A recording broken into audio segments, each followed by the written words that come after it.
ಈಗ ಗಾಂಧಿ ತಾತನ ಸ್ಟ್ಯಾಚ್ಯೂಯಿಂದ ರಾಜಭವನಿಗೆ ನಡ್ಕೊಂಡು ಹೋಗ್ತೀವಿ. ಅವರು ಈಗ ನಮಗೆ ಎಷ್ಟು ಜನರಿಗೆ ಒಳಗಡೆ ಕರೀತಾರೆ ಗೊತ್ತಿಲ್ಲ. ನನಗೆ ಬಂದ ಮಾಹಿತಿ ಪ್ರಕಾರ ನಾವೆಲ್ಲರನ್ನೂ ಕರಿಬೇಕು ಅಂತ ಕೇಳ್ಕೊಂಡಿದ್ದೀವಿ. ಕರಿಬೋದು, ಬಹುಶಃ ಕರೆದು ಆಡಿಯನ್ಸ್ ಕೊಡ್ಬೋದು ಗವರ್ನರು. ನಾವು ಈಗ ಕುಮಾರಸ್ವಾಮಿ ಅವ್ರದ್ದು, ಶಶಿಕಲಾ ರಾಜ್ಯಪಾಲರ ಪಕ್ಷಪಾತಿ ಧೋರಣೆಯನ್ನ ವಿರೋಧಿಸಿ ಇವತ್ತು ರಾಜಭವನ ಚಲೋ ಪ್ರತಿಭಟನೆಯನ್ನ ಕಾಂಗ್ರೆಸ್ ಹಮ್ಮಿಕೊಂಡಿದೆ. ಈ ಬಗ್ಗೆ ಮಾತನಾಡಲಿಕ್ಕೆ ನಮ್ಮ ಜೊತೆಗೆ ಕಾಂಗ್ರೆಸ್ನ ಹಿರಿಯ ನಾಯಕರಾದಂತ ಬಿ.ಕೆ. ಹರಿಪ್ರಸಾದ್ ಅವರಿದ್ದಾರೆ. ಸರ್, ಒಂದ್ ಕಡೆ ಕ್ಯಾಬಿನೆಟ್ ನಿರ್ಣಯ ತಗೊಂಡಿತ್ತು ಈಗಿರೋ ಪೆಂಡಿಂಗ್ ಇರೋದನ್ನ ಇತ್ಯರ್ಥ ಮಾಡಿ ಅಂತ, ಅದನ್ನೇ ರಾಜ್ಯಪಾಲರು ಕಸದ ಬುಟ್ಟಿಗೆ ಹಾಕಿದ್ದಾರೆ. ಸೊ ಈ ಹೋರಾಟದಿಂದ ರಾಜ್ಯಪಾಲರಿಗೆ ಏನು ಒತ್ತಡ ಹಾಕ್ತೀರಿ ಮತ್ತು ರಾಜ್ಯಪಾಲರು ಅದನ್ನ ಪರಿಗಣಿಸ್ತಾರೆ ಅಂತ ಅನ್ಸತ್ತಾ?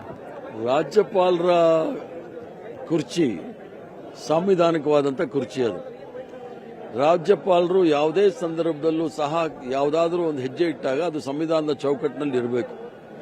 ರಾಜಕೀಯ ಪ್ರೇರಿತವಾದಂಥ ಕ್ರಮಗಳನ್ನು ತರಿಸಿಕೊಂಡಾಗ ಅದನ್ನು ನಾವು ಪ್ರತಿಭಟನೆ ಮಾಡಬೇಕಾಗುತ್ತೆ.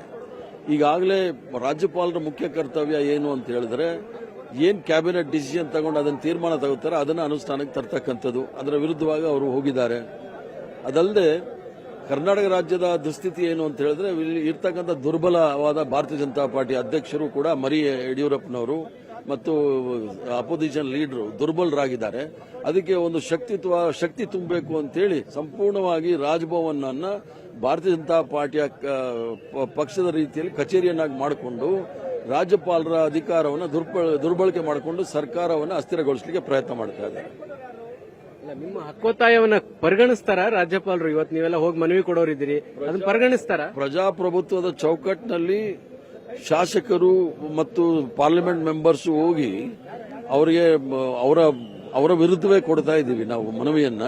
ಆ ಮನವಿಯನ್ನ ಪರಿಗಣಿಸೋದು ಬಿಡೋದು ಅವ್ರಿಗೆ ಬಿಟ್ಟಿರ್ತಕ್ಕಂಥದ್ದು. ಅದು ಆಮೇಲೆ ಯಾವ ಕ್ರಮ ಅಧ್ಯಕ್ಷರು ಮತ್ತು ಮುಖ್ಯಮಂತ್ರಿಗಳು ಯಾವ ಕ್ರಮ ತಗೊಳ್ತಾರೆ ಅದನ್ನು ನೋಡಬೇಕು.